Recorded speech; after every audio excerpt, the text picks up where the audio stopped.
evening, and thank you for joining us to tonight's West Clermont School Board meeting. Mr. Romano, roll call. Mrs. Brinkman. Present. Mr. Rudy. Present. Mrs. Delaney. Present. Mr. Chumley. Present. Mr. Schacht. Present. All present. Please join me in the Pledge of Allegiance. I pledge allegiance to the flag of the United States of America and to the republic for which it stands, one nation, under God, indivisible, with liberty and justice for all.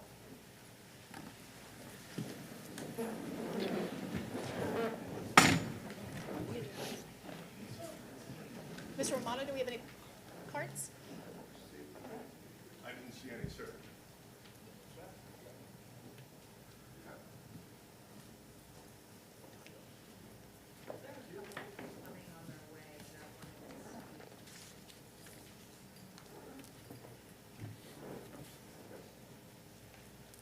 Thank you.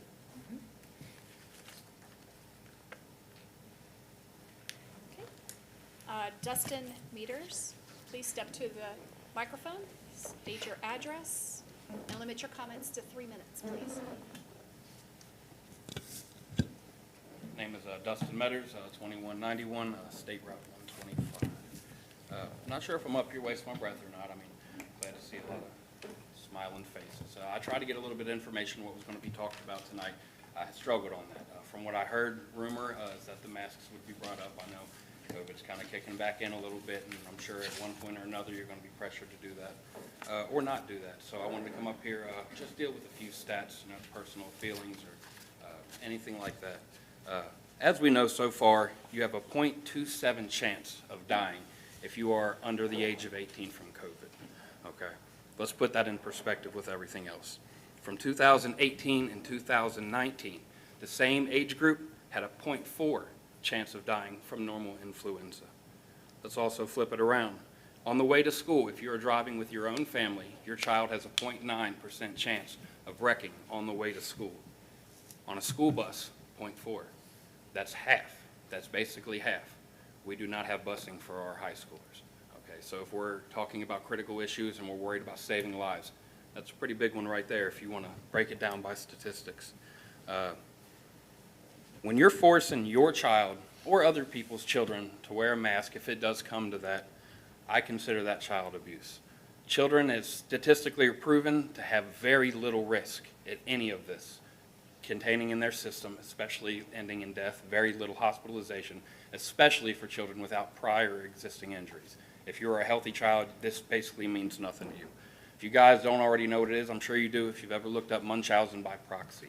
There's long-lasting damage on that that is classified as child abuse and should not be tolerated. It can be, you can be fined, you can be put in long-term imprisonment, and have your child taken away.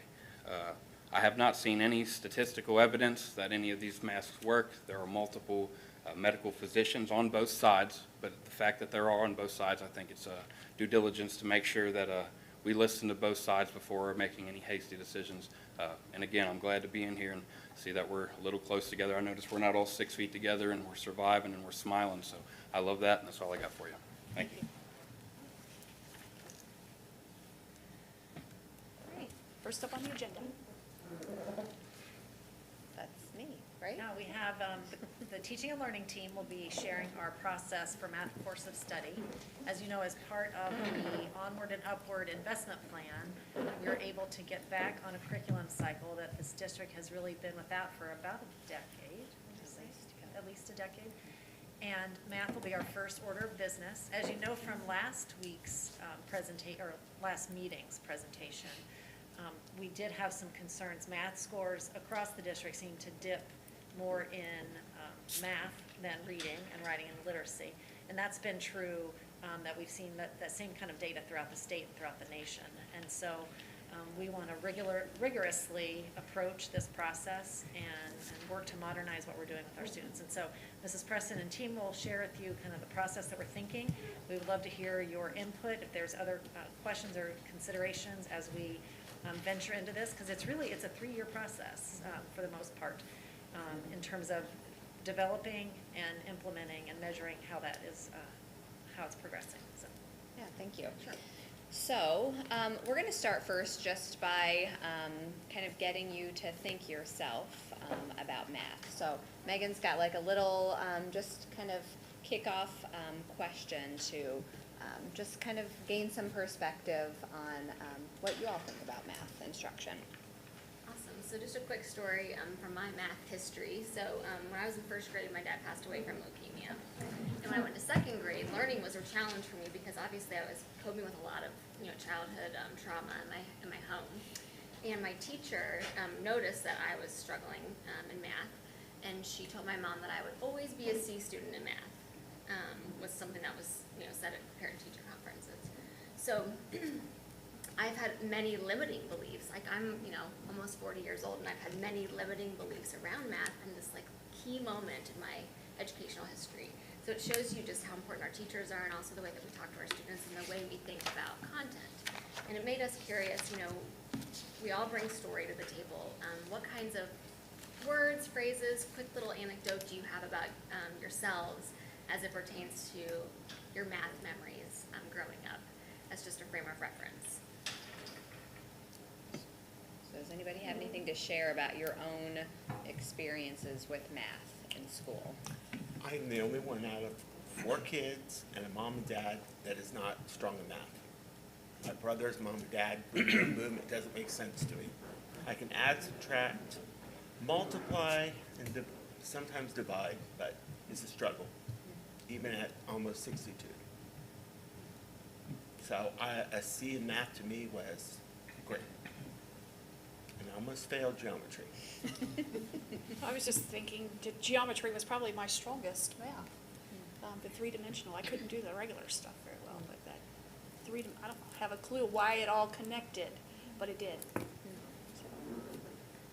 I would say that I was told at a young age that I would always be a C student in math, but I'm a visual learner, so I really always stuck to that, and I'm a pharmacist now as my career, and it's a lot of math and a lot of science, and I just had to grab hold of what made it better for me and to not stop me from achieving my goals in life.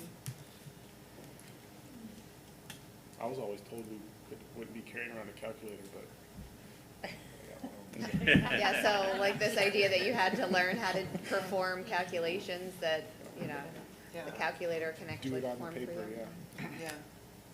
Yeah, math was always my best subject. That was always what I excelled in. And my one key moment was in 4th grade, which is what my oldest son is in now. And my teacher challenged me to a long division problem. And it was like 8-digit number divided by a 4-digit number. And if I got it right, the whole class got extra recess. And I'm sitting doing my long division, and I got it right, and the whole class got extra recess. So that was my proud moment. I mean, I got A's in every math class except one, and I got a C in that, and I only got a C because I didn't do the homework. And the teacher graded on homework, and I rarely did homework because I felt I didn't need to. I mean, I aced every test, I did everything, so I only got a C in that class because I didn't do the homework, but everything else was A. Now, my other classes, not as good, but yeah, math was always best. I find it very disturbing to hear people say that they were told they'd always be a C student. Yeah, in anything. Yeah, I tell my students, you can do whatever you want to if you put your mind to it. I had a moment in high school, I was in Algebra 2 and Chemistry at the same time, and the math we were doing in math class was the same math we were doing in science class. I could do it in science class, I could not do it in math class.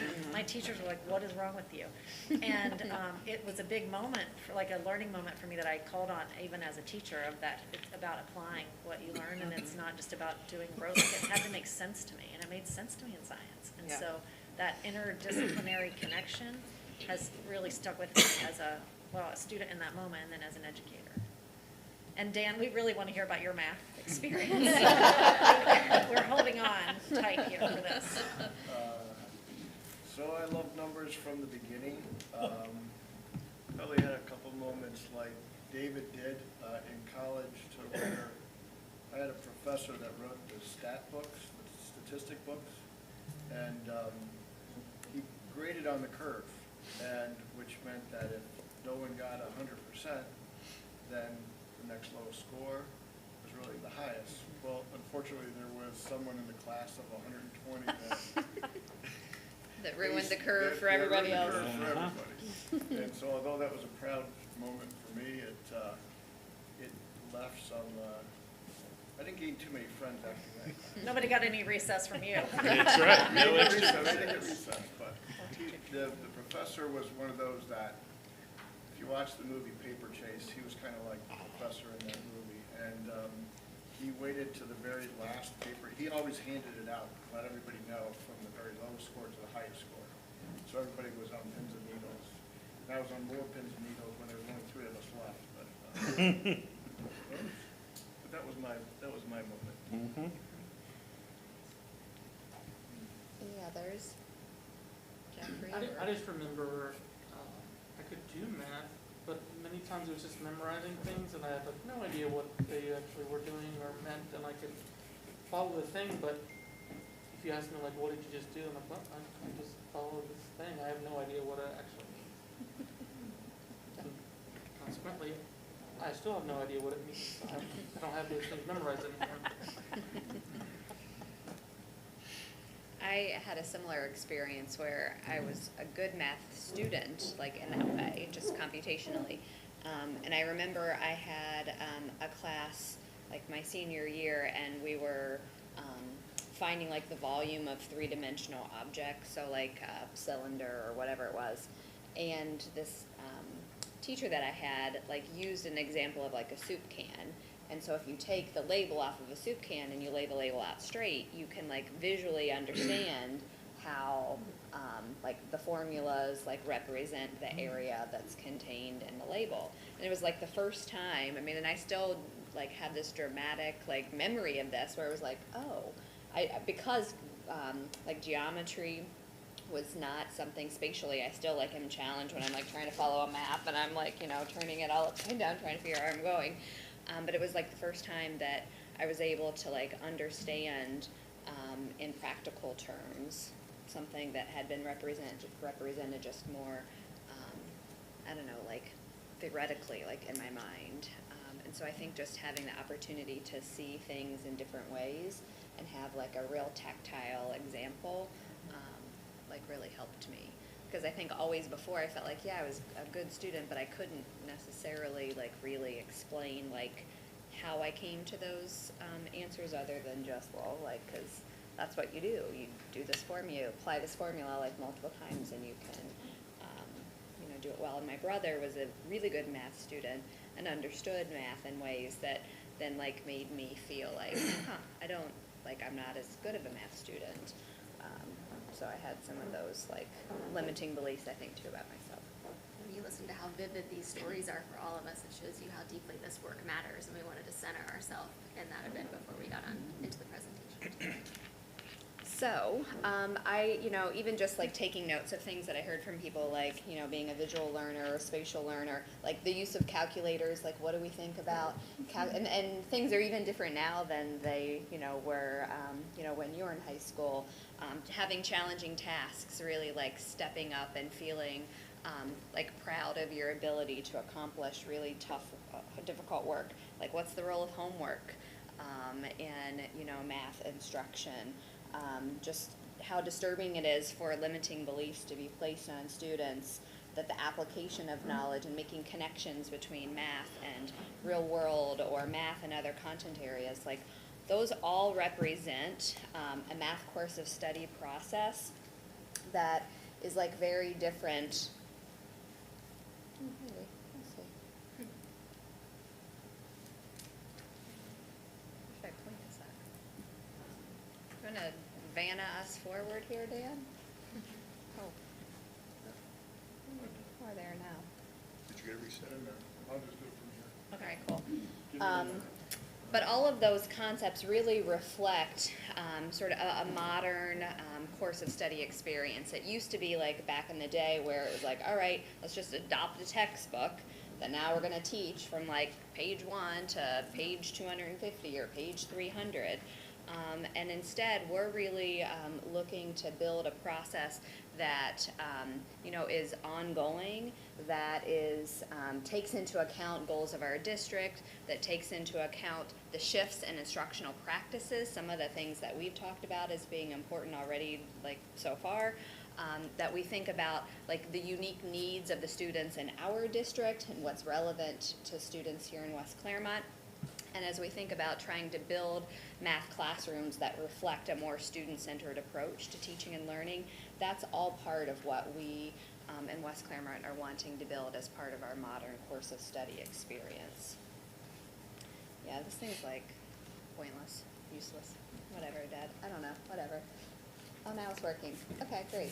Never mind. Good. So, yeah, exactly. So, just kind of share with you a little bit about the approach that we're planning to take.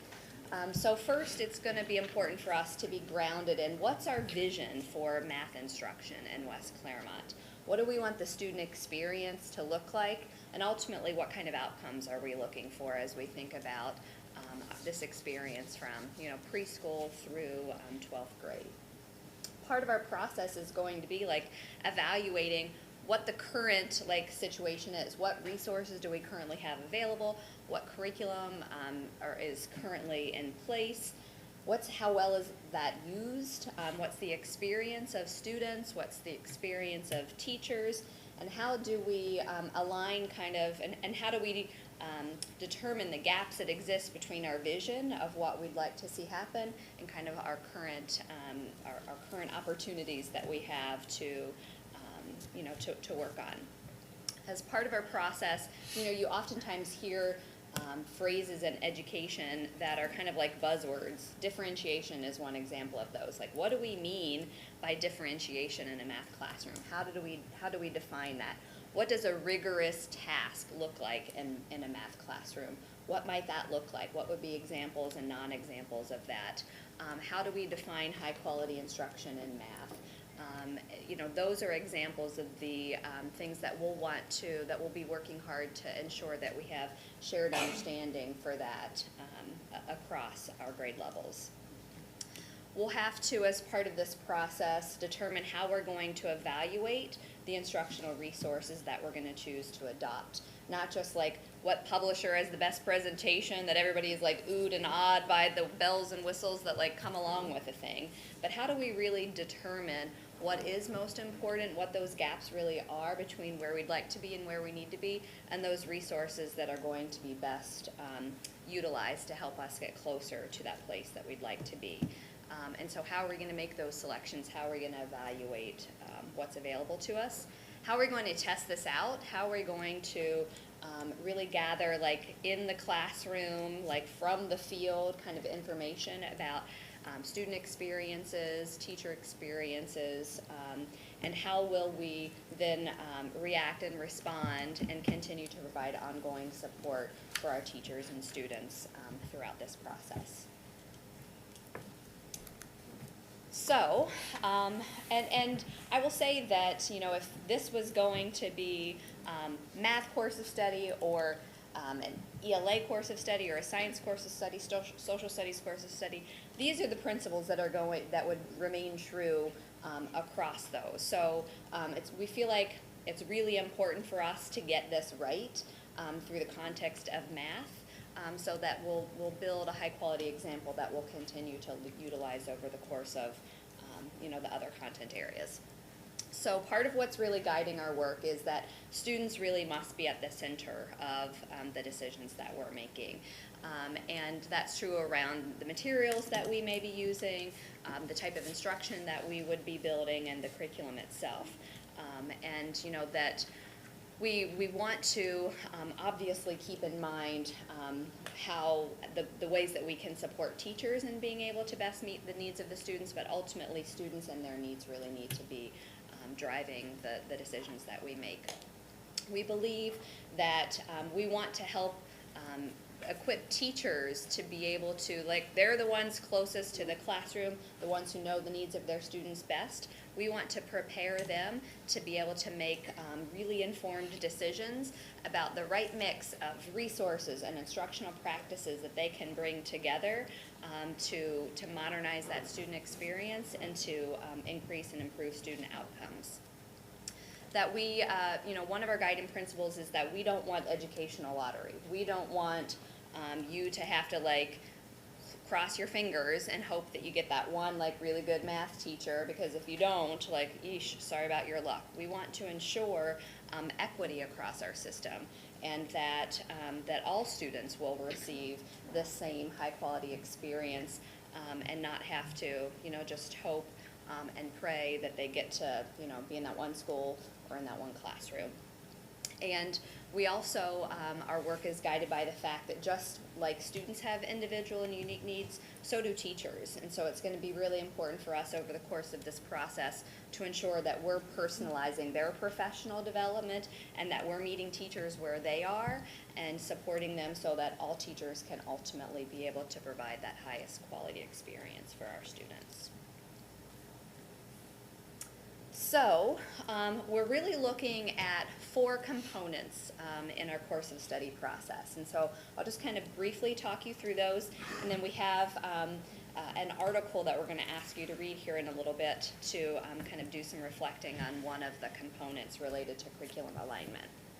So the first component of our course of study process is the curriculum cycle and the development. And Natasha alluded to this a little bit in that this isn't just like a 1-year kind of experience. Like in 1 year, we're going to like fix all the things that we have to fix with math, and the next year we're just going to move on and fix all the things with literacy and like leave all the math people to like fend for themselves. We're really building a cycle, a curriculum development cycle that is that happens over the course of multiple years. And so if you were to look here, and this is a grid that I'd shared with you earlier in the year related to the years of the cycle.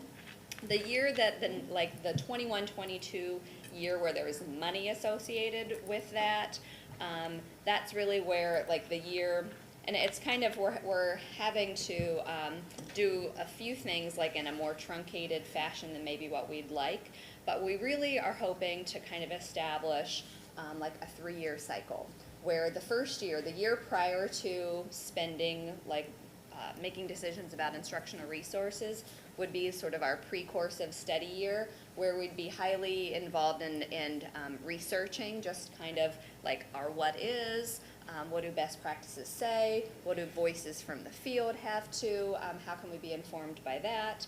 All of that would happen as part of a pre-course of study year. Then you get to your course of study year, where we're really digging into like the creation of our course of study. We're making choices about instructional materials, where the board is adopting our course of study. And then in that post-course of study year or years, that's where we're then implementing our curriculum, we're evaluating, and we're continuing to refine our implementation of that. So that's kind of that cycle that we're looking. And so really ideally it would be every 5 years that you would be back to that, that opportunity to, have to modernize your instructional materials as needed. But we're going to have to like modify slightly our pre-course of study experience and do research and kind of a course of study sort of all in one this year. But we're confident that we can make that happen. The next portion of our course of study process is the actual process of establishing the curriculum. And so some of the components that will be part of that, we want to leverage voices from the field. Michelle, you mentioned the fact that you're a pharmacist. Like that would be one example potentially of, of being able to have, a panel of people who can speak to their use of math within their profession. And a wide variety of professions utilize math on a regular basis. And so just really wanting to help us understand what math in practice really looks like and the implications for that potentially on our students' experience and our curriculum development. that not only do we want to hear from voices in the field, but we want to leverage what current research has to say out there, what locally, what at the state level, nationally, organizations like the National Council for Teachers of Mathematics, there's an Ohio version of that, as just two examples of resources that have done extensive research and have partnered with others to really put together a wide range of materials that can help us make some informed decisions as part of our process. As I said before, we want students to be at the center of the decisions we make, and so I think oftentimes, it's easy to forget their voices. And so thinking about how can we leverage our own students to be able to speak to their experiences as math students. And similar to how we asked you what comes to mind when you think about your math experience, to be able to hear from our, some of our youngest learners and from students who are getting ready to graduate this year, to help inform our, just our view of what's working well for students and what could work better for them. It will be important for us to include principals and instructional coaches, classroom teachers, educational consultants. All of those people together can really help us, arrive at some of the smartest decisions that we'll have. It's going to be really an extra challenge for us this year. We're going to have to leverage as much time as possible outside of the instructional day. Just finding substitute teachers is to cover our own classrooms is challenging enough, and so we're having to be really mindful to minimize the need for substitute teachers. So we'll be getting creative as we can, but again, we're confident that we'll be able to do that.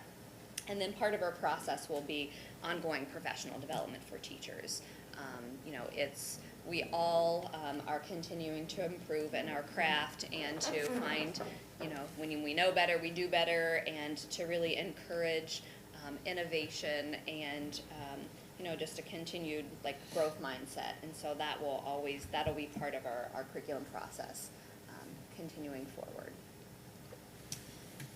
So the third component is around curriculum alignment. And, it is important for us. We can't, as a school system, work in complete isolation from, what's happening around us. And so it will be important to us that our curriculum aligns with our Ohio standards, with any national standards that, that may exist, but also to really align with our district's vision and mission, for us to align our curriculum with the input from parents, community members, businesses, and similar to when we gathered information about what do we see, what skill sets and mindsets do we want for all of our West Clermont graduates that helped us to inform the creation of our Portrait of a Graduate.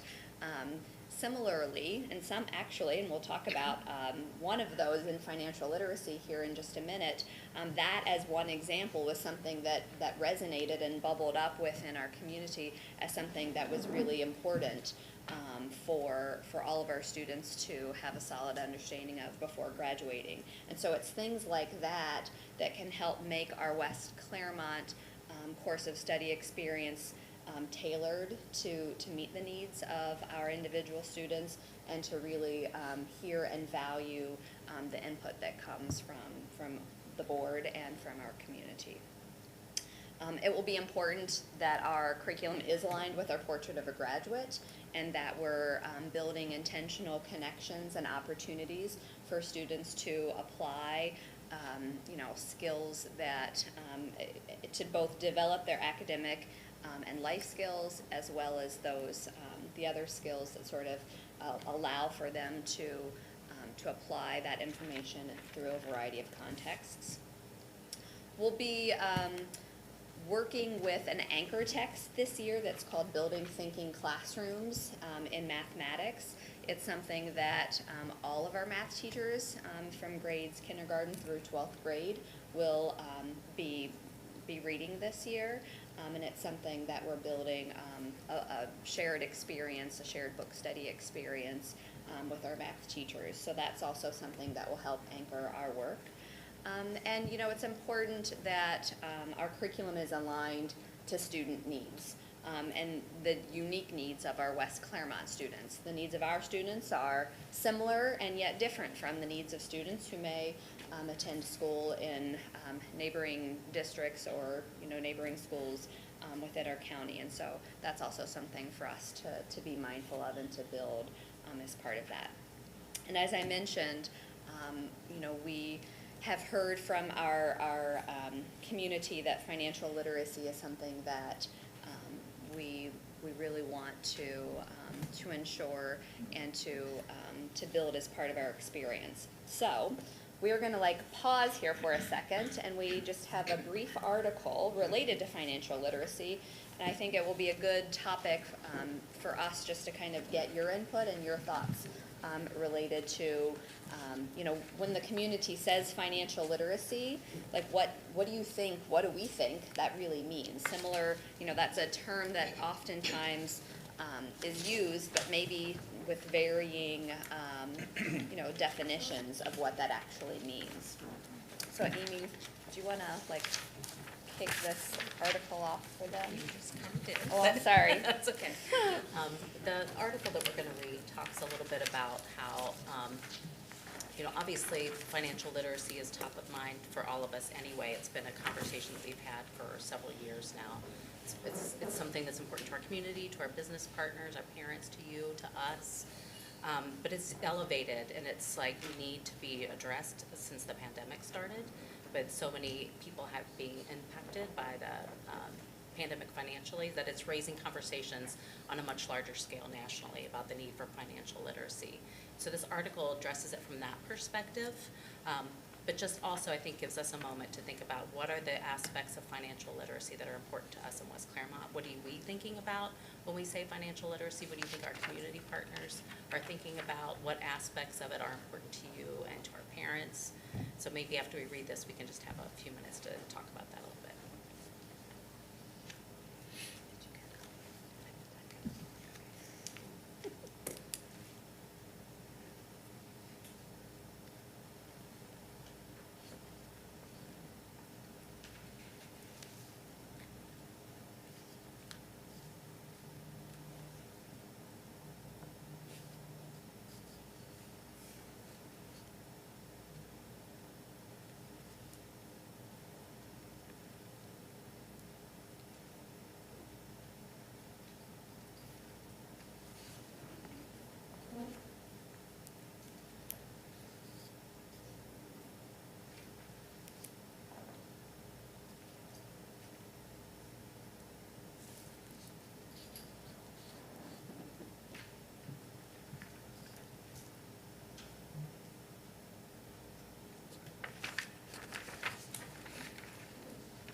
for discussion to see, like, what are some things that are on your mind regarding financial literacy and some areas that you find to be relevant today and important, and based on this article, maybe some ideas of things that came from that that sparked your interest. I can tell you that reading this article really resonates with me because I have a child that graduated from the district that did not have personal finance or financial literacy class, and one that did. And the older one that did not is and was clueless about things that, even though, we openly shared, when you get a bank account and you go out, when you went to college, you got a bank account and you got checks and, making sure that you had money in your account. It really didn't resonate with him. Now, if there's 5 years between them, and then I go to my daughter who had the personal finance class and is very conscientious about, doesn't want a credit card, doesn't want to get in debt, is always concerned about money. It's really it's real. It really is real. And it hurts our kids by not having that information. And you think you're doing the right thing as a parent, but it's like they turn their parents They off. don't want to listen to you. Yeah, it's like, yeah, whatever. But when they hear it from someone else, and I think that it would be very advantageous to start this sooner, because I know when my daughter had to take it, she didn't get it till her senior year because she couldn't get something, they were letting everybody sign up, and it's like, you should be taking it your freshman year, and so that you're not having to wait till your senior year and learn through that. Or maybe it's a progression of, it's a piece of a class every year so that they learn more about it, and, and talk about student loans and what it means to have debt, and that just because you have debt doesn't mean you're drowning in it. Those, types of things. I remember I had zero financial knowledge coming out of high school. And I think even before I was out of high school, I was getting applications for credit cards in the mail. And as soon as I could, I signed up for them and racked up debt and all that stuff. And I didn't know what I was doing. And then when it went to taxes, like the first time I went to fill out taxes, it was like a different language. So I think having this stuff would be a huge just foundational start for our children. I have a son who's a senior in the high school, and he took the literacy class. And it was very enlightening to him to understand that credit cards, I think he just thought that there was money there, right? You just spend it. To not realizing that, you have to pay that back. So it was very enlightening. I think that's positioned him well coming from high school. I'm hearing a lot from the community that people are wishing that we offered more because their children are not prepared when they go to college, and they do get those credit card applications and, all of that, so. When Megan and I did student voice sessions last year with the middle school and the high school, it came out in every conversation. It's top of mind for kids. They are hungry for wanting to know more, and you can see worry in their eyes when they talk about it, because they were just I just don't know. I don't know. So they're very attuned, and so I think we're right for this. I'll also add, I was on the phone today with Adam Bird, as he's this is a hot topic in the legislature right now. Senate Bill 1 is this financial literacy bill, and it's passed through the Senate and is now in the House committee. And they're trying to determine, whenever you add something to the curriculum, so often nothing comes off. And so then you're trying to just squish things in, and that makes it very difficult to schedule and to run a school system. So what they're looking at is considering taking off a half a credit of math or a half of credit for social studies, to see where, because often this lands in the social studies curriculum, even though we're talking about it in the math curriculum. There's some discussion where that might land. And there's also discussion about the credentialing of the teachers. So this topic comes with some additional hoops and some additional exercises that we'll have to go through, especially if this House bill goes through, which we're interested in. It's just, getting all the pieces figured out will be a bit of a challenge. So I have a nephew who graduated from Oak Hills and Diamond Oaks and then transitioned right to the workforce, and he's going to be 20 next month. He's making a significant amount of money at almost 20 years old because he works for a manufacturing company that makes Airheads and Mentos over in northern Kentucky. And they've increased his salary or his wage by 25% in the last 3 months because trying to retain workers. So with overtime, he's going to make a significant amount of money at 20. I was just having this conversation with my sister over the weekend of, okay, where is his investments, what, things like that he should probably be thinking about already. And we have a lot of kids like Anthony, my nephew, who are at the Oaks, close to 220, Randy, this year? 220 students that could possibly going straight to the workforce or honestly the military. I've read some horror stories about people preying on people who enlist, going out and buying that new car because they have X amount of dollars coming when they're 18, 19, 20 years old. And so I guess I'm reinforcing the need because we have so many of our kids who transition to the military, who transition straight to the workforce, that today's competitive markets are going to make very good money. And I hate to see them to get behind the 8 ball with a credit card company or buying a car maybe that they don't need right now. Some of them do need reliable transportation, but there's ways to do that without buying their dream car at 20, right? So it really hit home for me, like, as I did the math for him, like, he has a lot of disposable income right now that could be setting himself up to be in a much better position later on. So I think we have a lot of kids like that as the bottom line that are definitely going to transition to work.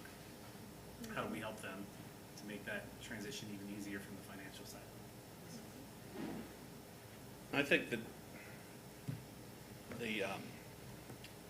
the desire for the financial literacy just started with, kids don't know how to balance a checkbook or understand what getting a loan means or a credit card. And I think it really needs to be just more than that. And this article kind of touches on that, where the one freshman from Marshall says it taught me how to budget and save. And budgeting is a huge component, personal budgeting. But understanding interest rates and credit cards have fluctuate from all kinds of different types of credit cards available, and everything comes with an interest rate, and what are you going to do with that? And then it's hard for a 20-year-old to think about saving for retirement. They're going to retire in 40, 45 years, and how does someone start thinking about that instead of waiting 30 years and then panicking, why didn't I do this 30 years ago? So it just explaining to the students the aspects of financial literacy, not just the arithmetic, which is why I like how it's more of a social studies than a math, because the math, the arithmetic of it is the basic, but it's the concepts, the social concepts that really make financial literacy important.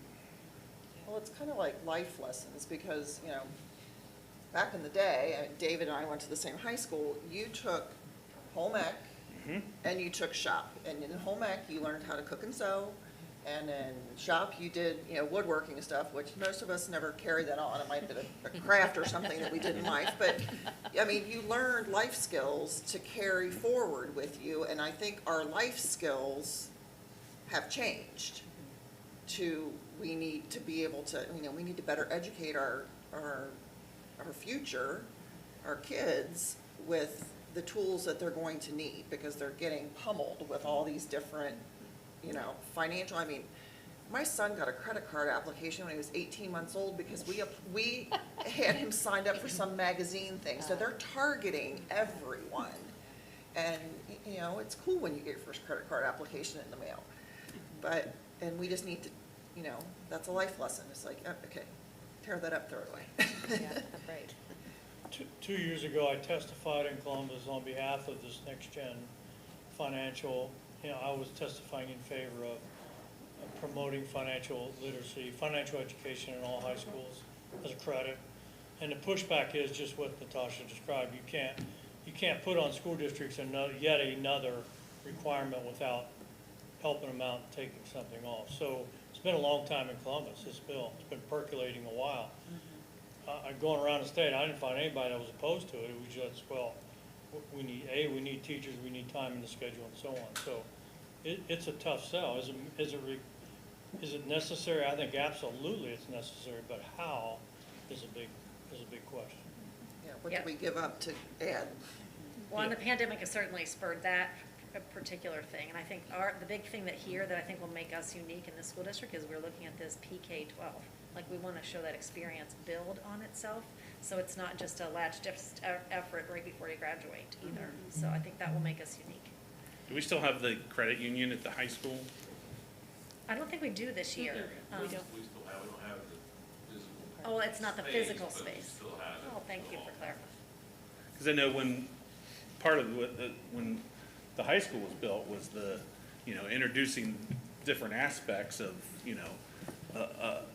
to the students and, the having a bank, a credit union right on campus, which, helps students to, experience that, firsthand. I mean, I understand not being able to have the physical location right now, especially with, everything that's going on, but it's having that option is still, a plus for the students to be able to experience that right where they, spend, half of their waking hours. Is that why we don't have the credit union in place right now, is because of COVID? It was hard to man the space for students because of the extended lunches that we have now. So we weren't really utilizing the space very well, so we just combined it with the spirit shop. So they're able to do it, but really everything was online anyway, so we still have those cards, you still open your account, you still publicize it. Becky does it, so we still have the same things that we had before, we just don't have that physical space, which we didn't really utilize. Which is honestly a 21st century skill because. Yeah. Green light debit cards, Yeah, you debit don't need cards. Oh, you yeah. don't need a Apps and physical things bank. like that. Lots of businesses are going cashless now. The Bengals did not master that yesterday, I'm going to tell you. I have to give a shout out to Kevin Thacker. I was a teacher at Glen Estee Middle in 2000-ish, and I asked him to come to my class and talk to our students about investments. And I don't know what they remember about it, but I remember me being 25 and no one really, my family had that financial acumen to do that. But what he taught our kids as a 25-year-old teacher, I definitely Taking took to heart. notes. So I don't know if you remember that, but I asked him to come and talk to our class. So One of the things that that was a long. One of the things that I'm also drawing connection to is Mark Perna's message from the start of the school year and thinking about helping students, this generation who thinks more about lifestyle as opposed to career, kind of path. And so how do we, through examining things like personal values and behavior and thinking about lifestyle, how do we help kids sort of align their thinking in that? And what does that mean then for the financial literacy skills that you need and the decisions that, will prepare students to, to be able to have the lifestyle that they're desiring? Well, and I like how you, on the last slide about the process, that you're utilizing, you're not reinventing the wheel. You're utilizing a whole bunch of different aspects to create the curriculum. You're utilizing the professionals and people who study habits of kids and, involving the kids themselves and to, personalize the curriculum. And it does make a difference because when I was practicing pharmacy in an actual pharmacy setting where I was dispensing medication, I had a friend who was a teacher at Terrace Park Elementary School, and she invited me to come to her classroom and do a presentation on how math is used in pharmacy. And the kids were just floored. And one of the things that they thought was just the craziest thing, because they never understood why do we have to learn how to count by fives? And that's what pharmacists do, well, back in the old days, but like, when you're counting on a tray, you're doing 5, 10, 15, 20, and you're just like, oh, wow. And I brought Smarties for them, and then let them count on the tray and dump it in the bottle, and they're like, oh, okay, someone's using that for something. Right. Yeah, absolutely. So anything else that you think would be important? I was trying to capture things like credit cards and taxes and in terms of topics. Thinking About of- mortgages. Do what, mortgages? Mortgages. And also keeping up with the Joneses. Because I That see gets a to that lot values of and people behavior. doing that and then losing their homes or not having any furniture because they have the huge house.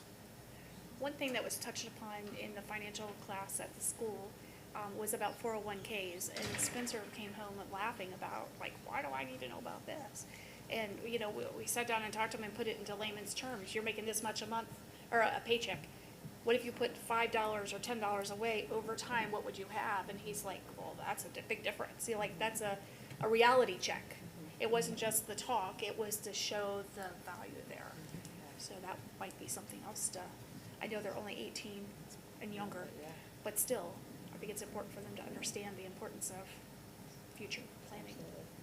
Well, and I think the way data is changing, big data and just numbers coming at us, charts coming at us, and how do you interpret all that, I think that's really challenging for kids. If you're sitting down with your insurance person and they're trying to show you all these comparisons or whatever it is, they're gonna dazzle you with all these charts, graphs, and simulations. And so helping our students learn how to deeply analyze and critically think about what they're looking at.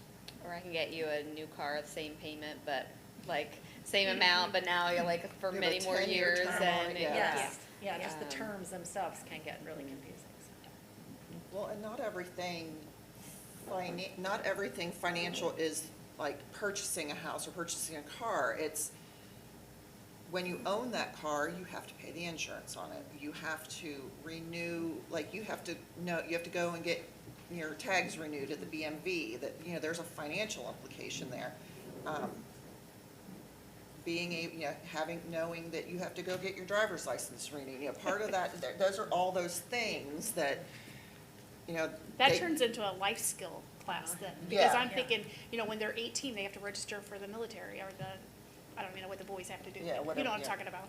Selective service. Selective service. There's much more than just renewing your license and stuff like Right, that. yeah.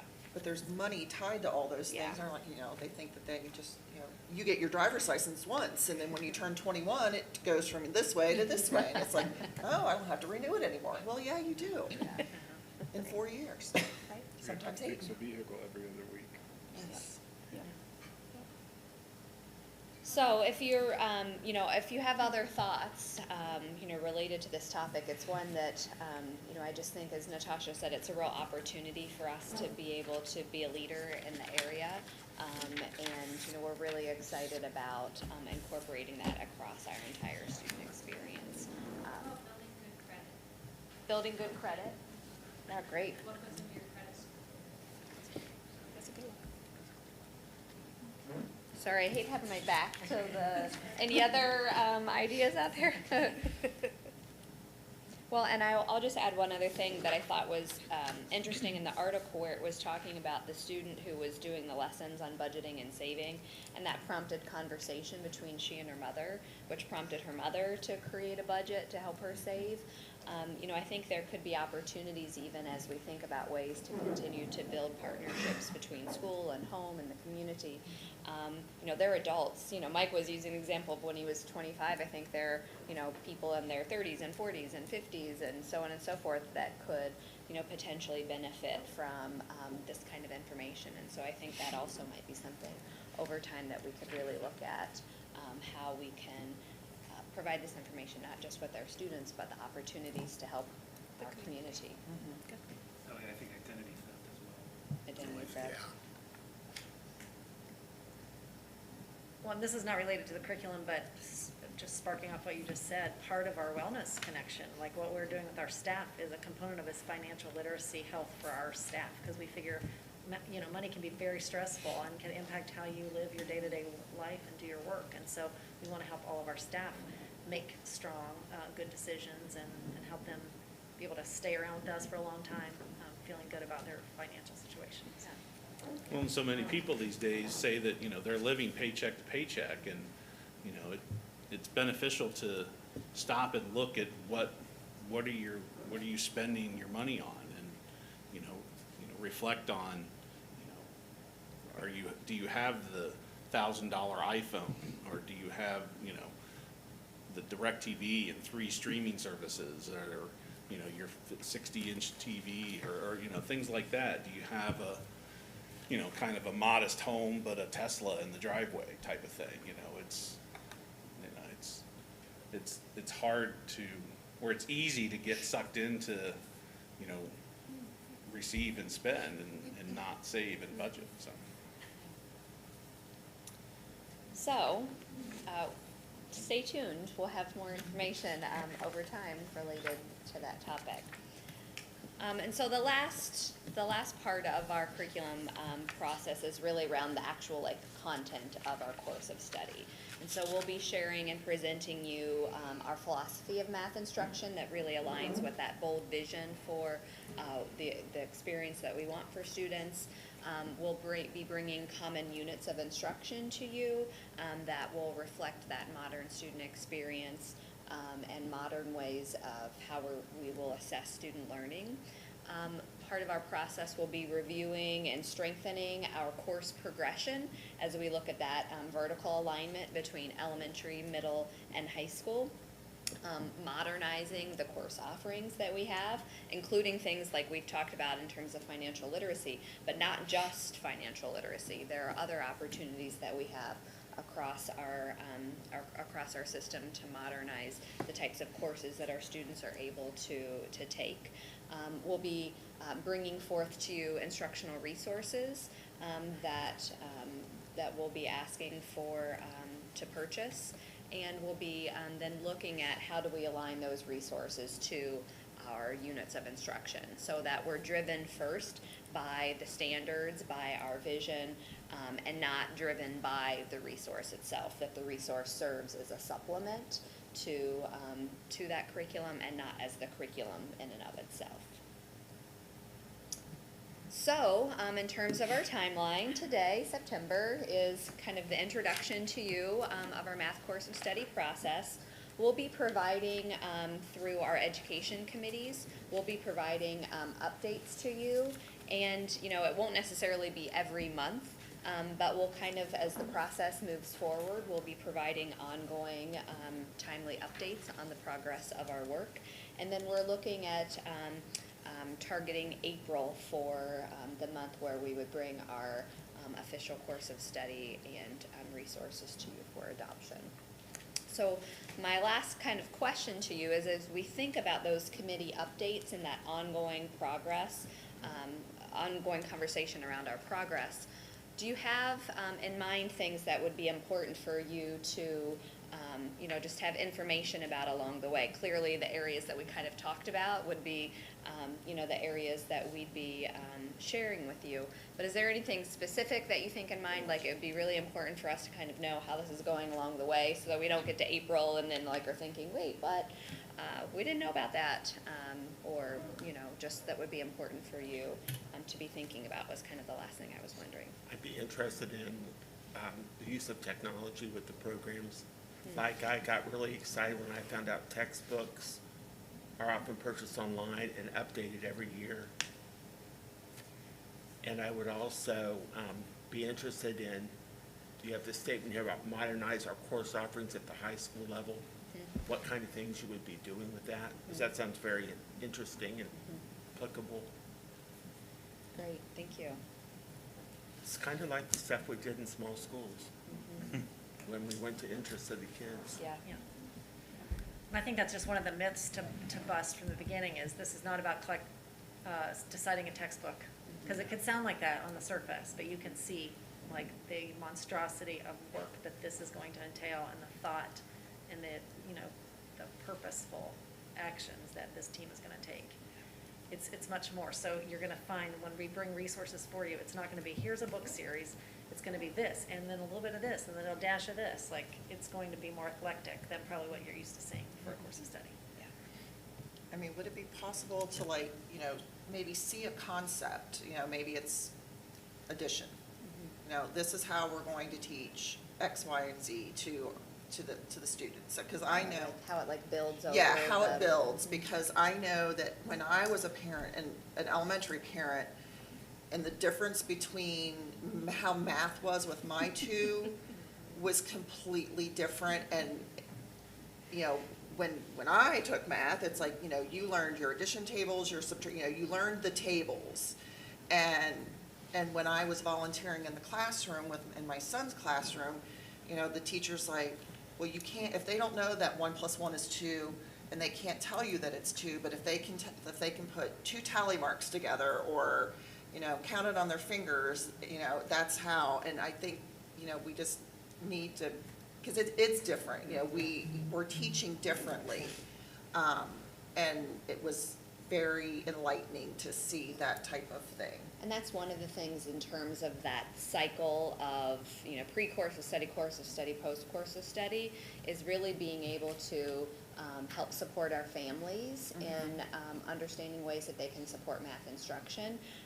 And because just like this isn't about, a textbook adoption anymore, and you hear a lot about new math versus old math, and like people not understanding how, math works these days and all of those sorts of things. I think parents, and many times parents who themselves did not have confidence in math, who now feel like, trying to help their children who are learning math in maybe different ways, or learning to represent their knowledge of math in different ways, because it's really a huge part of math now is not just computational knowledge, but really conceptual knowledge, and the ability to reason with math, to make sense of math, to communicate with math, to utilize multiple strategies, to solve a problem, to be able to use numbers fluently. Like, those are all, and thinking about things through the context of like a financial literacy lens, those are really the ways that we want students to be able to think about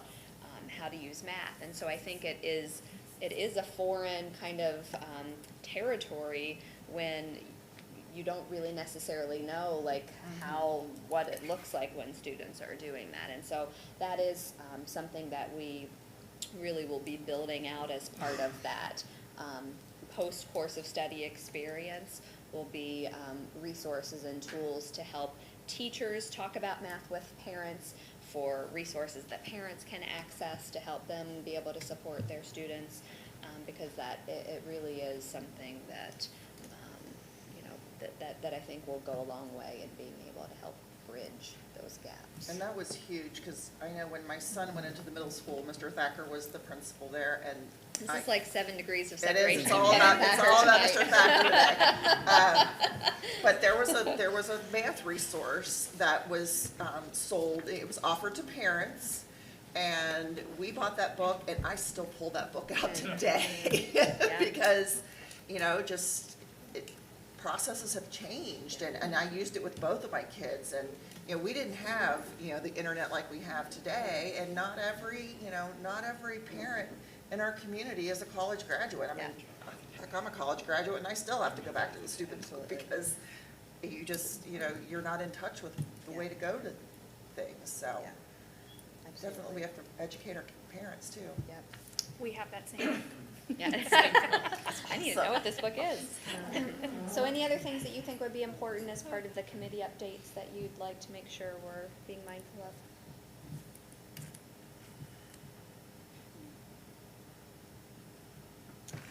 Okay, great. Well, that's the show we have for you tonight. So Thank you for all of that. Yeah. It's going to be a really great experience. I know you were starting to recruit teachers and get people on board, so we're excited. Thank you. The prices associated with them are just unbelievable. Say that Even again. the prices from 2008 when I was involved in the textbook thing to now, unbelievable. Yeah. Because we did the entire foreign language in the district for about $130,000. Oh gosh. Wow. And that was a lot of money. Yeah.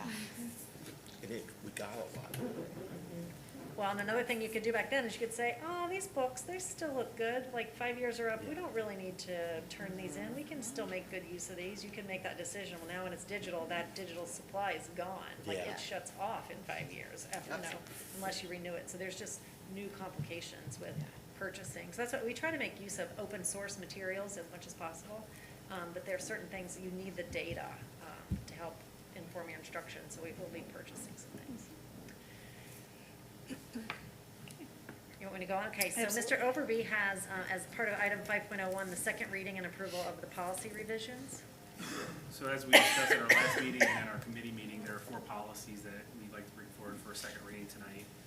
2430 and 2431 is correcting, I think, a clerical error that we, where board action was in 2017 to make sure our GPA for clubs and activities and interscholastic athletics is the same. So that currently is at a 131. And then 5517 is just updating titles in the anti-harassment policy that we have, and then some and policy 7530.01 telephone usage by our administrative team and others, including cell phones. We did a lot of deleting around pagers that I'm not sure even exist today anymore. So those are the 4 policies that we are recommending to approve the new revised policies as presented. All right. Okay. So I just have a few comments, and I had Jeffrey help me with a quick little presentation to give some I didn't do the vote. Yeah. I'm sorry, I was jumping ahead. I was gonna say. Yeah, well, I didn't you looked vote at me on and I was that like, because it okay, I'm second ready to reading. go. That's all right. Okay, let's go. All right, you've heard the recommendation from Mr. Overby. Do we have a motion? So moved. Mr. Chumley, a second? Second. Mrs. Delaney, discussion? So, no, go ahead. Go ahead. I was gonna say, my one last, since I'm not gonna be here after December, my one last time to speak up about a 131 as our floor for minimum eligibility. And that I hope that future boards will consider, you know, after we come out of the pandemic and after, you know, we get our ducks in a row, that we consider raising that up, even if gradually. And I know 131, we're middle of the road, but you know, middle of the road on a bad road isn't still, you know, isn't something to be proud of. So, you know, I hope that, you know, we set the bar and hope that our students reach that, which they generally do. So. Okay, thank you. And I just wanted to say that, you know, the review of these policies is something that is not unique to the Board of Education. I do this type of thing in my own personal career, and we do these basic types of changes. So, you know, we're not doing anything that's not done out in the workforce. Absolutely. Okay.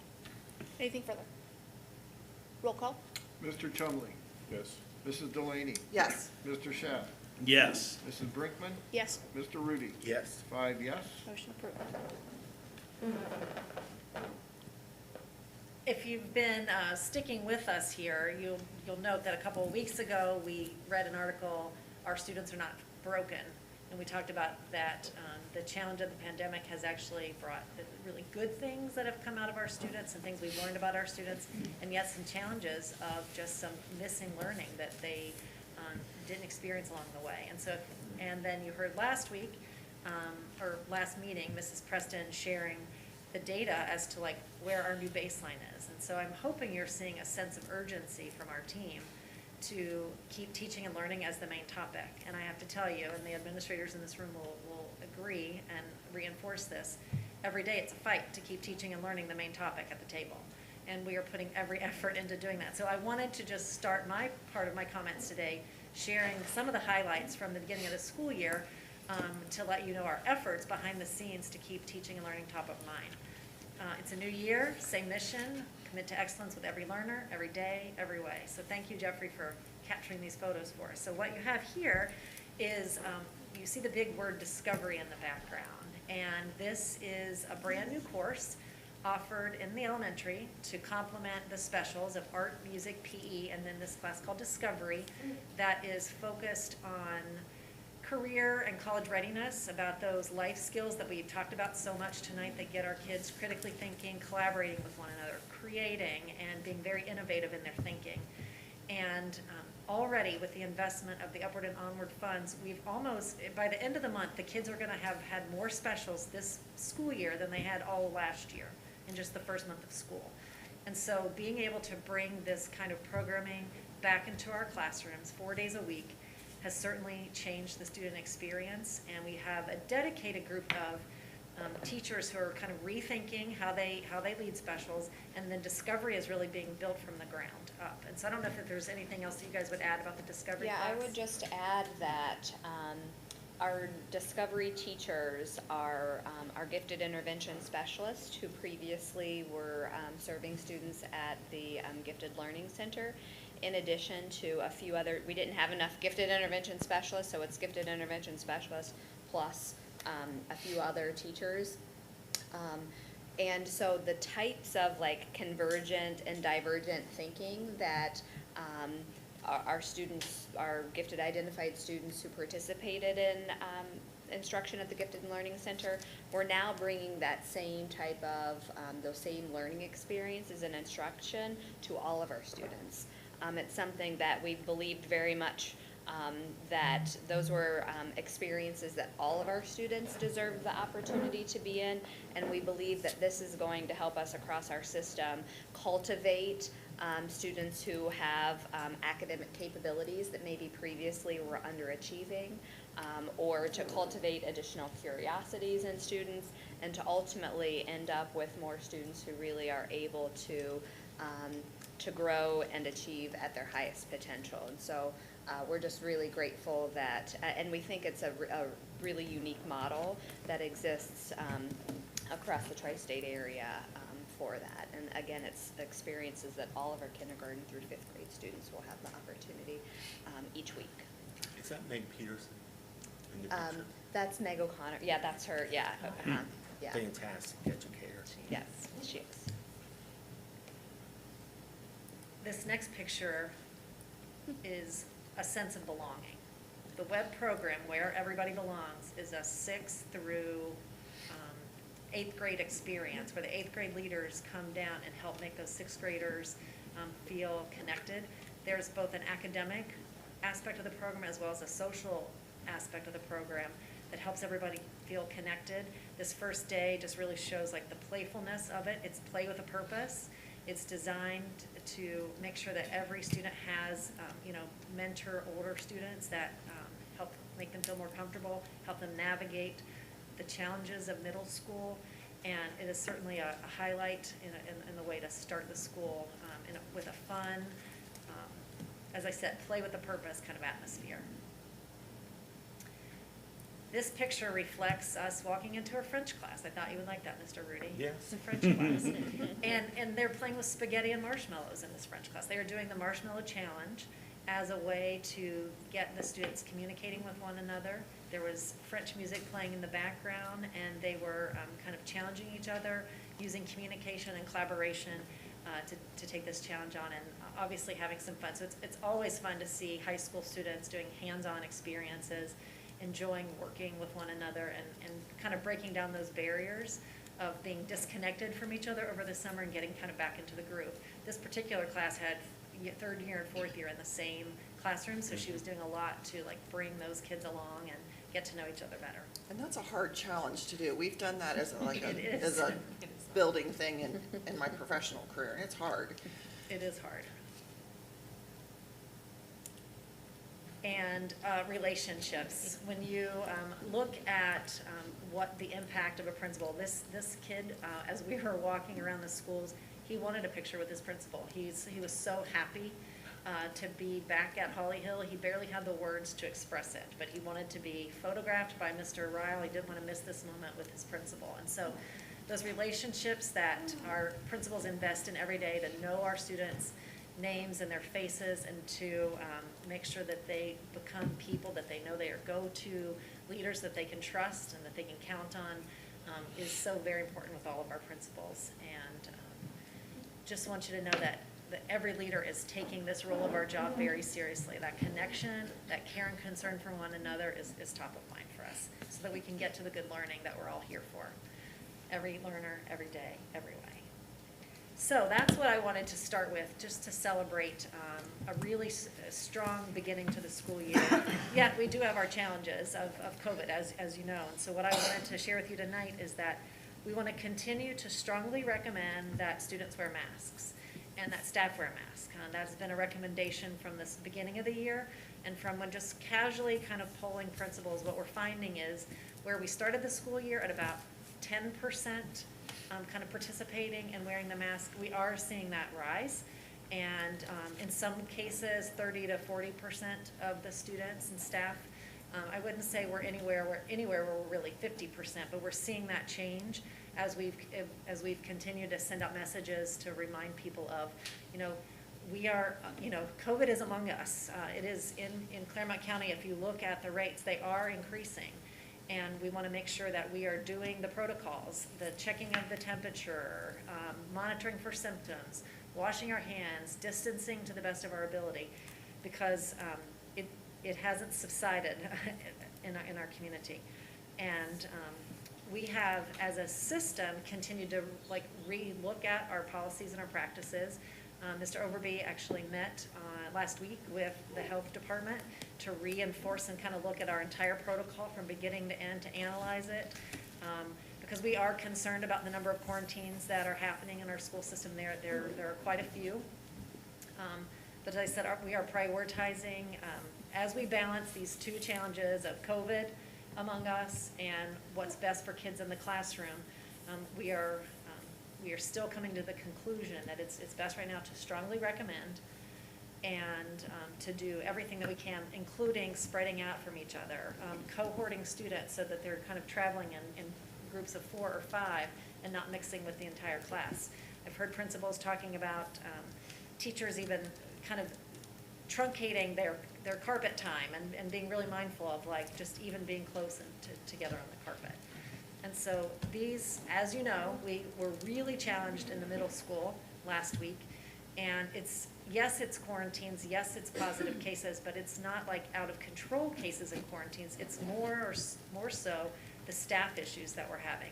Staff, and it's a combination. Yes, it's COVID, yes, it's quarantine, and yes, it's other issues. Yes, it's personal life things, maternity leaves, all these kinds of things are kind of culminating into a perfect storm for us, which is why we had to stop operations there on Friday and Monday. We're coming back tomorrow, and I've been texting Dr. Fultz here. We have challenges with subs. What happened last school year is that West Clermont, as well as many other school districts, started to, if you found a sub that you wanted to work with and was willing to work with you 5 days a week, then we were snagging them and making them part of our team versus going through the consortium. And so practically every school district has done that, so that makes the consortium pool very, very, very shallow. And so just as last year, operating was our biggest challenge, that's kind of the boat that we're in now. And it seems to be concentrated right now at the middle school. And our ability to internally cover that over time, that could become really wearing on teachers. If you're never having a planning time because you're always covering a class, that's going to have a negative impact. And so we have to continue to look at these numbers, keep it all into perspective with the numbers that we have inside of our schools, and continue to make coming to school 5 days a week our priority and operating our priority here. I share it with you here today to say that we are certainly challenged with this every day. It's not how we wanted to start the school year, it's where we are, and it's hard when the inside of the school world is so different than the rest of the world. That contradiction in kids' lives and in our lives every day makes it even more challenging. What you'll find, this is data from this morning, so this would have been all last week's data until about 9 o'clock this morning. 720 students that had been quarantined over the course of from 3 o'clock Friday of last week till 9 o'clock this morning. 251 of those were cases where we hadn't contact traced as part of our health department partnership. These were things outside of the school district. And so clearly, we've got some challenges here in our community, and people need to take their personal precautions to do the West Clermont protocols to keep them safe and healthy. So I just wanted to kind of bring that up today, just to share the latest data. You know, every Friday at 3 o'clock, we put the latest numbers up on the Wolfpack Hub. We'll continue to do that. We did have a little glitch, I think it was at some point last week, where the classroom communications weren't keeping up, and we didn't have them up there, but we got all that cleaned up. It is our commitment to continue working with the medical professionals to learn everything that we can to keep you guys informed. We're never trying to hide any of this. It is certainly a challenge, and we want to stay in school. Like that's our priority. So I don't know if you want to have any discussion about that this evening before we go into the committee, or I guess the treasurer's business.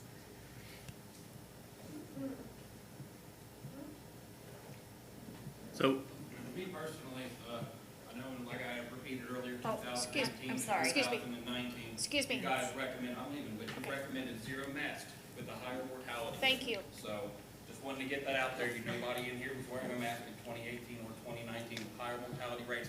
Now we're going to try to shove them on our children, which is child abuse. These kids cannot, especially second and Sir, third graders, excuse who are me. trying to learn. Excuse me, They this is can't a- see their this teacher is a enough. board So meeting. I am walking, but I'm glad to see that the superintendent who is wearing her mask, make sure to recommend that. The Ohio Department of Health does not run the schools. So, Just a second.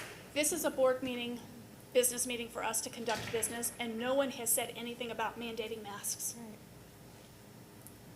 except me, because, But that's your personal. but that's my personal opinion, individual. and I get, we are data-driven in every other decision that we make.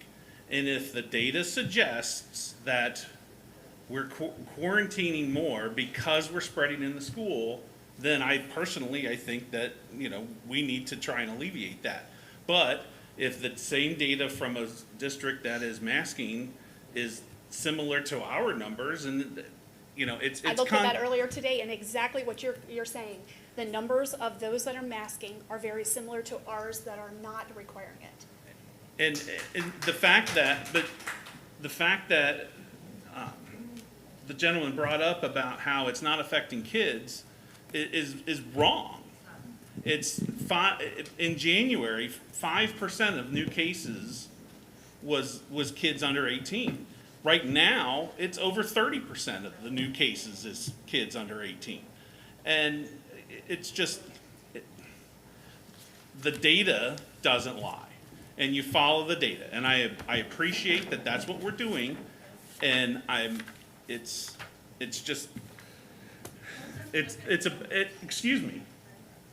It's about the fact that, in my opinion, we should be protecting our kids, protecting our staff. If we're having to close school because staff are being quarantined, then if a way to alleviate that is through vaccination and masking, then I think we should strongly recommend at least the masking. I'm not gonna say we push vaccination mandates or anything like that. That's not us. But And we voted to allow Mrs. Adams to monitor that and to make the decisions as she felt necessary. And we had conversation earlier today about the numbers. And I appreciate that Trust that Mrs. she'll Adams is always care of on that. top of this, same with the staff, and that she's always in touch with us to understand our individual opinions and weigh all of that. And I know that we have set that control there. But again, even if the number has gone down to, 0.27%, guess what? 8,000 students, 0.27% is 21. And again, I'm gonna reiterate what I said last meeting. If we lose 21 kids in this district because we didn't want a mask, then I wouldn't say that we would consider ourselves lucky for that. So it is my opinion, and again, I'm sharing it. But Thank you. as a district, I understand that we're data-driven, and this is the way we're going, and I respect that. Thank you. Steps. I just wanted to make sure that the board continues to stay. I know you look at the data as we do every week, and that we provide that for our community. We are fighting hard to be able to operate. Dr. Fultz is on the phone as we speak, trying to make sure that we have coverage in those classrooms tomorrow for our middle school, because that seems to be where the challenge is the most right now. If anybody out there would like to sub and help us out, we are accepting applications. We need subs in our school system. This is not going to go away in September. It's going to be a problem throughout the entire course of the year that we're going to have to battle up against. And as I said, it's not necessarily just a COVID issue. It's a combination of lots of issues colliding in this moment. And when you said that if we know of anybody, or if there's anyone out there interested in subbing, they would still have to apply and pass all of the screening and the background check and all of Yes, that? yeah, there's a Okay. whole process they can look at through our HR department, but this won't be the last time that you will hear me wondering if we're gonna have enough subs for the next day. And it's not the last time where I'm gonna be worried that the teachers are having to internally cover too much, and that operationally we're gonna struggle. So it's a reality we all have to live with. We didn't wanna be in this reality, but here we are. And we have more students in our schools than we did last year, and so it just adds to the challenge of all that. That we are committed that we keep teaching and learning as our priority here, because that's our job, that's our role. And I hope that you're seeing that through the kinds of presentations we're bringing to you, the kinds of stories that we're telling, because that's what matters most for our students. And I take, the teaching and learning aspect of it, like urgent fire, critically important, as serious as it can get, to have our students in school 5 days a week, learning. You probably don't know this offhand, I'm just curious if some of the older retired teachers have come back to subbing this year, are they still staying on? I don't know, because I know there was a big chunk of them Yes. took off last year. I don't know if that has changed. I haven't heard David talk about that. That's something I can look into, because I'm they just were kind of our curious. bread and butter. They in have so not many come back to respects. that. Yeah, I would be willing to bet that's probably still true of us, but even if they did, I don't think it would be enough. And here's the one thing, this is like the double-edged sword here. I just promoted specials, and the fact that our students, by the end of the month, will have had more specials than they had all last year. Well, the way we survived last year is by having specials teachers be the subs. And so, we do not want to get to that place where we have to make that decision and pull them back again. We may have no choice. I have no idea. I mean, we have to be able to operate a school district. So if looking at schedules, looking at how we operate will be a continual evaluation. There's nothing that I can say that makes this go away. There's lots of opposing views, and we're going to continue to do put our best foot forward every day to make sure that educationally students are getting a better experience this school year than they were able to get last year. Wouldn't you say that's pretty common across the county, the region? Yes, Because everything that's happening here is happening in Bethel too, I know. it is. And there's some districts inside of Clermont County that have changed to the mandates to try to curb the quarantines. Many have not. We continue to look at those numbers and analyze it every single week. Yeah, I really applaud the superintendents for communicating, working together, and sharing ideas. I think that's helped a lot. Yeah, we try to help each With all of other. you talking to each other, and if nothing else, it probably helps your morale Yeah. to know you're not the only ones. Yeah.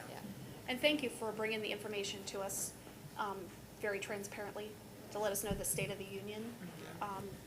We couldn't do what we do without knowing exactly what's going on, and even though some of it is negative and you're worried about subs, this and that, that's important for us to know going forward as well. So thank you for the transparency. Okay. I'm sorry, this is a business meeting. We'll be around after the meeting if you'd like to talk to us individually. Thank you. Thank you. Moving on to treasurer's business. Okay, so with the treasurer's business, we do have the financial reports for July, and I will comment on them after the action. That's a recommendation to approve the financial statements, the bills paid, list the investments for the period ending July 31st, 2021. That's presented. You've heard the recommendation of the treasurer. Do we have a motion? So moved. Mr. Shaffin, a second. Second. Mrs. Delaney, discussion? Is there a reason why we're voting on this now instead of later in the So month? we'll do July now, we're going to do August in Okay. September 30th. I understand, okay. Roll call. Thank you. Mr. Schaff? Yes. Mrs. Delaney? Yes. Mr. Chumley? Yes. Mrs. Brinkman? Yes. Mr. Rudy? Yes. 5 yes. Motion approved. And so, comments with that, three things if we could. So, on the financial report, one of them is a comparison of our month activity to the 5-year forecast. And if you note, we ended June 30th with about $8 million in the general fund, and then all of a sudden, at the end of July, we jump up to $22 million. And the reason for that is because although our expenses are kind of even throughout the year, our revenue is not. And so during July, we start to get the second half real estate coming in. And the update with that, and the nice thing with that is, although we didn't get the settlement in July, in August we did. You will recall that last January, February, as we started to look at the projections for the collection of the 21 year, that is when we noted the increase in the property values, and that's where there was an increase in the projection of about $3 million, which then was really the impetus with that money, and then with the ESSER money, the federal assistance money that came in because of COVID. We really started to create the onward and upward movement going forward. So a couple things with that. On the projection for the real estate, I can rest a little bit easy because even though we're 1 month into the year with this report, the real estate projections for that calendar year were right on track. Typically, I was telling Mr. Schaff before the meeting that when I did the reconciliation of the auditor's estimate to what we received, it was 0.5% off. And that, in my book, in my history, and in doing this, that's a pretty close projection to just be 0.5% off with that, to do that. So the helps me rest a little bit easy as I look through the forward for the fiscal year with that, to do that. So the second thing I want to comment on is, one of the slides that Mrs. Preston had in her presentation, not just because it had numbers in it, but it was really looking at the curriculum adoption on a multi-year plan.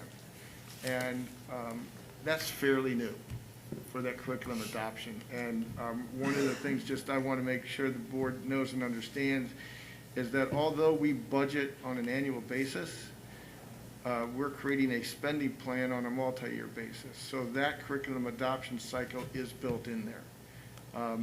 One of the other comments I would make is although the focus of that is going to be on the curriculum committee, the teaching and learning committee or so, when you look at that, it really cuts across all the committees. There's a financial aspect to it that we'll look at the financial committee. There's certainly a policy to it. Certainly in the operations, when we think of technology, it's going to cut across that too. So all of that's there. Really happy to see that we are building that curriculum adoption cycle in there. In the past, we've done that with facilities. We've done that with technology so that everybody could have a device. But when we think of what our core business is, it's really about what goes on in that classroom. So kudos to Mrs. Preston and her team to building that schedule out and looking forward to doing that as we go forward. So just want to restate on those onward and upward principles. The ability for us to do this were the two guiding principles that as we have funding that is going to be ongoing, that's where we can interject these items in there like the specialists, that we add. If you look at the FTE report for July, we didn't increase staff yet, but when you get the FTE report for August, you'll note that staff numbers increase, okay? And we can cover that. That's built into the budget for that. So we'll talk about more of that when we get the report in a couple of weeks. Okay? Thank Anything you. further? That's it. Okay. Board Business Culture Committee, that would be me as the chairperson. We have not met. We have a committee meeting scheduled for Monday. Education Committee, Mr. Rudy? Do we have one scheduled?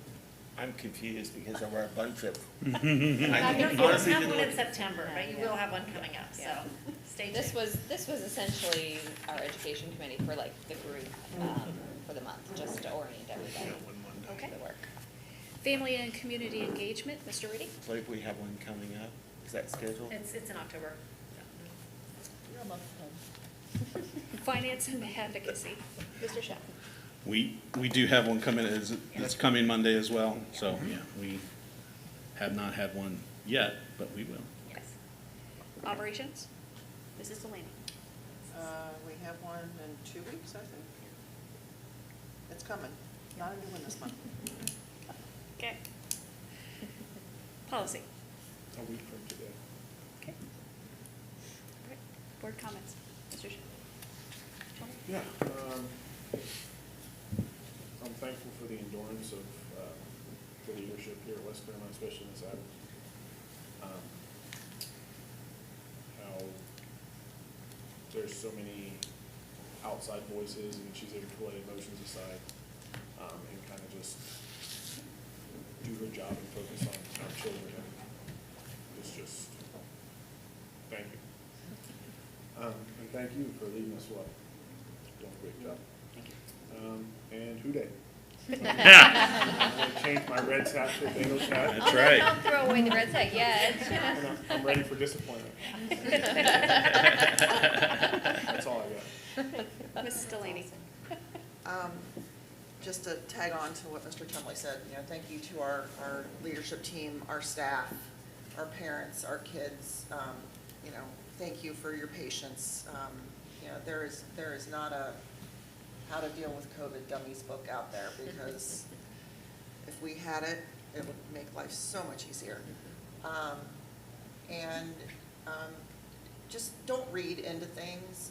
If I choose to walk in here this evening with a mask on my face, it doesn't mean that I'm trying to push a mask mandate. It might be because I have an elderly parent at home or a sick child, and I'm trying to practice the protocol to keep everybody safe. Maybe you might have sniffles yourself. Yes, I have sniffles myself, but, yeah, we have to take care, do what's right for you and your family. Yep. Thank you. Mr. Shaw. I will jump on the bandwagon of thanking our administration and our staff. And like Ms. Delaney said, I personally push the mask for our youngest kids because they're not eligible to be vaccinated. And for the 7th and up, yeah, sure, I would love to see them masked, but they are eligible for the mask. And again, the data is saying that the majority of new cases is the unvaccinated, which is probably why kids are getting it more, because they're not eligible to be vaccinated. But just because I'm not wearing a mask and I'm suggesting that our kids wear a mask, when I'm around my kids and we're going into places and that they need to wear a mask, I put a mask on as well to be a positive role model. I'll also say that our board meetings are in public, but they're not for interacting with the public. There is an opportunity, we offer that opportunity for the public to address the board, but this is not an interactive meeting. This is so that we're transparent with our public, with our community, with our parents, and so that they understand what we're seeing, what our administration is doing. On a lighter note, I want to say thank you to Mr. Gebhardt. I saw pictures from homecoming. I'm sad that I was not able to get to partake in it this year, but I saw all the pictures and all of the happy faces and the joy of walking down the street and parading and the floats and all of that. And it was great to see that, and all the students getting dressed up for prom again. It was very enjoyable to see. So again, thank you to all, and that's all I got. Mr. Reddy. I want to be on a positive note because I'm an eternal optimist. Thank you for your presentation. Like I said, math is not my forte by any means, but I'm excited for you to be bringing that forth. I like the planned cycle there. It only happened once during my years here, maybe twice, that in 5 years we got a new one, and I remember how excited I was. I was going to say, you've been here a lot of years. Yeah. So it's just great news. And amongst or in a world of negativity, I like hearing these positive things. Great. And that's, I'm not just speaking about the mask or anything, it's just, we're at a bad point in this country. And it's nice to hear some good things. Absolutely. Just in closing, a couple things. The board is always here and probably 15 to 30 minutes before each and every board meeting, so we make ourselves available to the community if you want to have conversation. We do invite and welcome ideas, suggestions, comments. There's a time and a place. Thank you to Mr. Gephardt and his administrative staff for working with the student council at the high school and allowing the parade to take place. And it was fun. It was phenomenal. It was fantastic. The kids had a great time, and Mr. Gephardt and his administrative staff, Mr. Kirk, did an outstanding job corralling the cats, keeping them on course, and everybody had a smile on their face. So thank you for all of that. That was great. We don't have a need for executive session tonight, so we will adjourn. So do I have a motion to adjourn? Mrs. Delaney and Mr. Chumley second it. Roll call? Mrs. Delaney? Yes. Mr. Chumley? Yes. Mr. Schaff? Yes. Mrs. Brinkman? Yes. Mr. Rudy? Yes. 5 yes. Thank you for joining us this evening.